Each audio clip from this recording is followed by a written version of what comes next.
Hey there, Omni fans. I'm the Omni Collector, and today we're taking a look at the Superman 2025 Luthor Corp Lab 4-pack from Spin Master. Before we take a look at the figures, I want to appreciate the packaging on this thing. It's a very unique design. You get to see all the figures featured in this pack. As we take a look at the side, we only see the logo here and the names of the figures included. As you can see, there are 6 names here. I'm starting to wonder if this is really a 4-pack or a 6-pack. Either way, I'm just glad that there's a lot to enjoy in this pack. On the other side, we basically get the same thing. And at the back, we get to see 3D renderings of the figures included. With the write-up seen up here, you can pause it if you want to read it. An explanation of the play features included. And some couple of legal jargons. If you're concerned about this, here's a UPC so you can search it in your local stores. Now that we got the packaging out of the way, let's start unboxing this bad boy.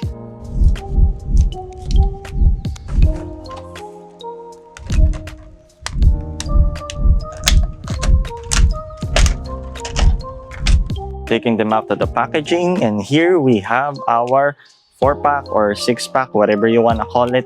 Pero ako masaya ako na sa isang package, ang dami na nating characters na makikita rito. The figures stand at around 6 inches, so they're considered 1/12 scale. Pero kung ikukumpara natin siya sa mga dating gawa ng Spin Master, first time lang ata nila gumawa ng mga 6-inch figures. Kasi normally gumagawa lang sila ng 4 or 4.5-inch figures. So here we have a comic version of Superman standing at 4 inches and the Batman movie version of Penguin standing at 4.5 inches. Kung kailan patapos na ang Spin Master sa DC license, saka lang sila gumawa ng ganito.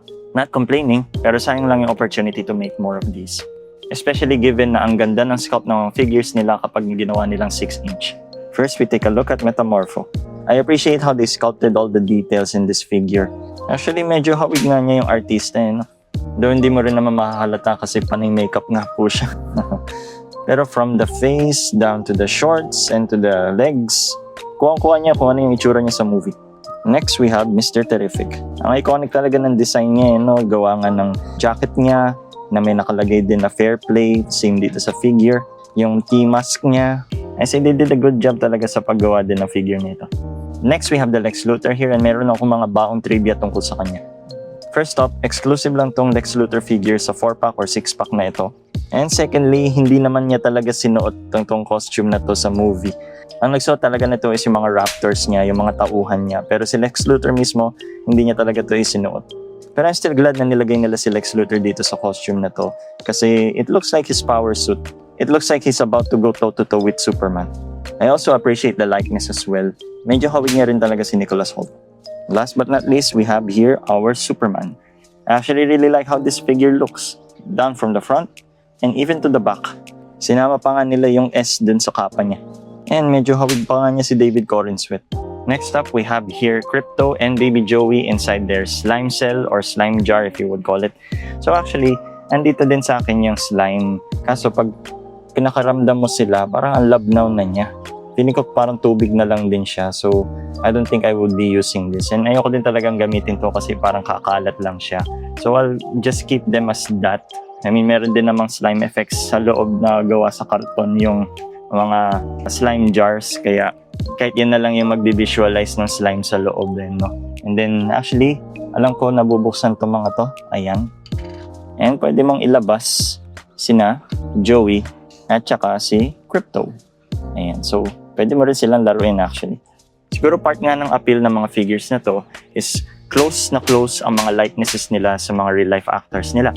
And napansin ko pa sa lahat ng figures na to is hindi sila hollow hawakan. Like ramdam mo na fully molded sila from the inside and out.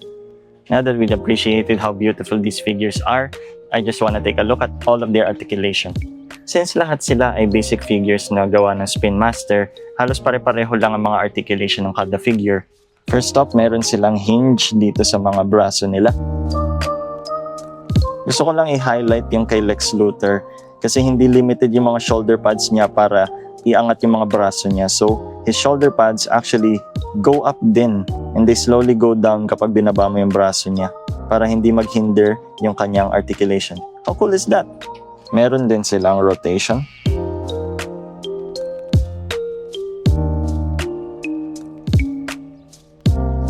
Pwede mong i-bend yung mga elbows nila. And meron din silang swivel. I find it weird lang na yung mga kamay nila ay mukhang weapon grabbing hands pero wala naman silang kasamang accessory sa loob ng package. Next, we have the legs. So they can all kick at around 90 degrees or less. Pero hindi mo pwedeng ilagay sa likod yung mga legs nila dahil dito sa butt cap. May iba lang kay Metamorpho since ang baggy ng pagkakasculpt ng kanyang shorts kasi accurate nga naman siya sa movie. Hindi siya masyadong makakapag-kick forward. Pero tulad lang naman ng ibang figures, kayang i-bend yung mga knees niya. I also wanna mention na meron palang mga peg holes yung mga paa ng mga figures. Kaya kung gusto niyo po silang ilagay sa stand para lagi sila nakatayo, pwede po. I tried rotating their heads pero ewan ko kung bakit. Pero I'm afraid na iikot sila fully kasi hindi talaga sila nagbabudge. So, I'm not gonna check kung kayang umikot ng mga ulo nila. Baka matanggal pa eh.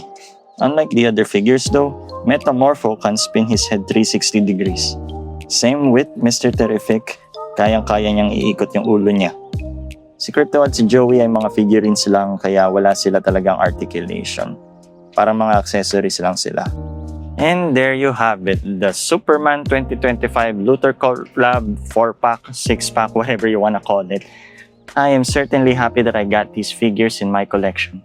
It's sad na isipin na ito na rin yung last na gawa ng Spin Master para sa DC kasi bumalik na nga ulit ang DC sa Mattel. Pero kahit isipin mo na ito na yung swan song ng Spin Master para sa DC, I thought they went out with a bang. So yun lang naman po guys. Thank you po ulit sa pakikinig and God bless you po.